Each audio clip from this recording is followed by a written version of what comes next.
Wien you started 3 developer जे compete करत होते त्यांनी एक काय म्हणतात एक आश्वासन दिलं की नाही नाही अमोल काम करेल.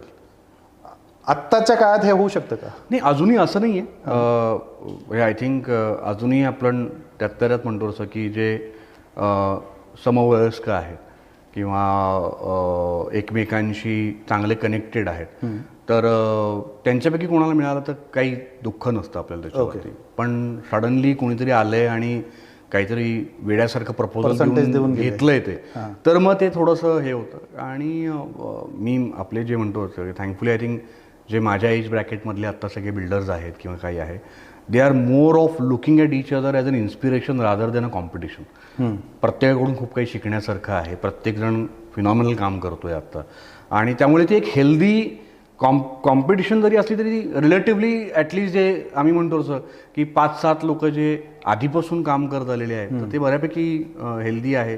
काही ठिकाणी फॉर अ मॅटर ॲटलिस्ट ती लिबर्टी आहे की आम्ही एखाद्याला फोन करून सांगतो की मी आता या प्रपोजलला आम्ही कम्पीट करतोय, मी ह्याच्या पुढं जाणार नाही आहे.